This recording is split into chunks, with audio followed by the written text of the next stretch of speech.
Assalamualaikum warahmatullahi wabarakatuh. Halo teman-teman, apa kabar? Semoga kita selalu dalam lindungan Allah Subhanahu wa taala. Perkenalkan, nama saya Hanum Salsabella, NIM 2120201089. Di sini saya akan menjelaskan materi tentang perumusan Pancasila sebagai ideologi negara. Mata kuliah PKN MI.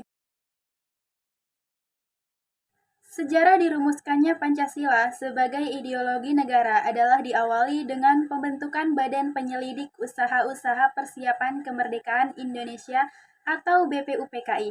BPUPKI adalah organisasi yang dibentuk untuk mempersiapkan kemerdekaan Indonesia sekaligus sejumlah syarat yang harus dipenuhinya sebagai negara merdeka.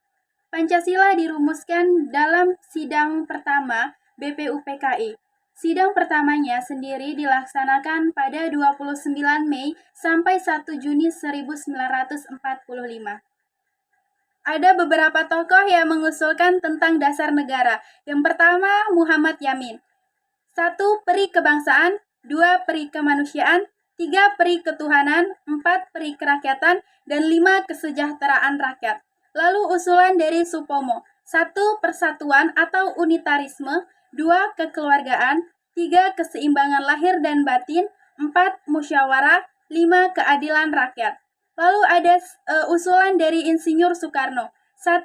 Kebangsaan Indonesia, 2. Internasional atau peri kemanusiaan, 3. Mufakat atau demokrasi, 4. Kesejahteraan sosial, dan yang kelima ketuhanan yang Maha Esa.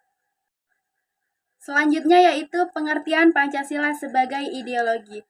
Yang pertama kita artikan dulu apa itu Pancasila. Pancasila terdiri dari dua kata dari Sanskerta. Panca berarti lima dan sila berarti prinsip atau asas. Pancasila merupakan rumusan dan pedoman kehidupan berbangsa dan bernegara bagi seluruh rakyat Indonesia. Lalu pengertian ideologi. Ideologi merupakan suatu ide atau gagasan. Tujuan utama di balik ideologi adalah untuk menawarkan perubahan melalui proses pemikiran yang normatif.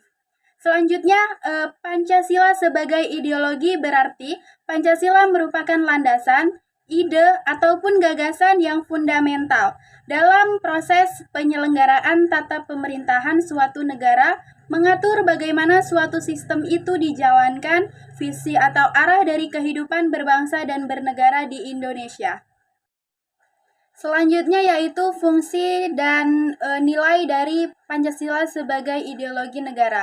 Yang pertama itu fungsinya. Fungsi dari Pancasila adalah yang pertama memersatukan bangsa, memelihara dan mengukuhkan persatuan dan kesatuan.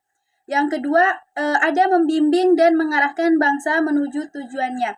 Yang ketiga memberikan tekad untuk memelihara dan mengembangkan identitas bangsa. Selanjutnya yaitu menyoroti kenyataan yang ada dan mengkritisi upaya perwujudan cita-cita yang terkandung di dalam Pancasila. Lalu ada nilai Pancasila sebagai ideologi negara. Yang pertama yaitu nilai dasar. Artinya sila-sila Pancasila ini bersifat universal, sehingga di dalamnya terkandung cita-cita, tujuan, serta nilai-nilai yang baik dan benar. Yang kedua, nilai instrumental. Artinya, Pancasila dapat dijabarkan lebih lanjut secara kreatif dan dinamis sehingga dapat diterapkan dalam kehidupan sehari-hari. Lalu ada nilai yang terakhir yaitu nilai praktis. Artinya, Pancasila dapat diterapkan secara real dalam kehidupan sehari-hari. Perwujudan nilai instrumental dalam bentuk nyata di dalam kehidupan bermasyarakat, berbangsa maupun bernegara. Misalnya saja saling menghormati, bekerja sama, dan kerukunan antar sesama. Pancasila sebagai sebuah ideologi memiliki tiga dimensi. Yang pertama, dimensi realita, yang kedua dimensi idealisme, yang ketiga dimensi fleksibilitas. Lalu ada keunggulan dan kelemahan ideologi Pancasila. Keunggulannya yaitu memiliki sikap-sikap yang positif, seperti ideologi-ideologi yang ada di dunia. Yang kedua, membela rakyat. Yang ketiga, peran serta negara, tidak membuat rakyat menderita. Seluruh komponen masyarakat saling memiliki keterkaitan, bersifat terbuka, dan memberi kebebasan kepada rakyat dalam berpolitik ataupun beragama.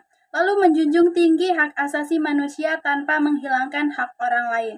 Lalu kelemahannya Kelemahan ideologi Pancasila yaitu cara pengamalan bangsa kita saat ini terhadap Pancasila sudah salah kaprah. Segala sesuatu yang menjadi makna atau nilai Pancasila tersebut seakan-akan sudah tidak ada lagi, dan praktek untuk mengamalkan nilai-nilai Pancasila lama-kelamaan mulai memudar.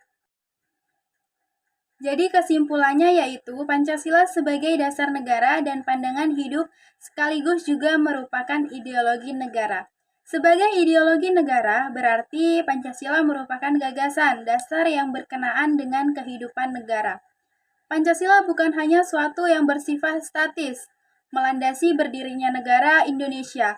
Akan tetapi Pancasila membawakan gambaran mengenai wujud masyarakat tertentu yang diinginkan, serta prinsip-prinsip dasar yang harus diperjuangkan untuk mewujudkannya. Baiklah teman-teman, itu saja yang bisa saya sampaikan. Terima kasih, atas kurang ataupun lebihnya saya mohon maaf. Wassalamualaikum warahmatullahi wabarakatuh.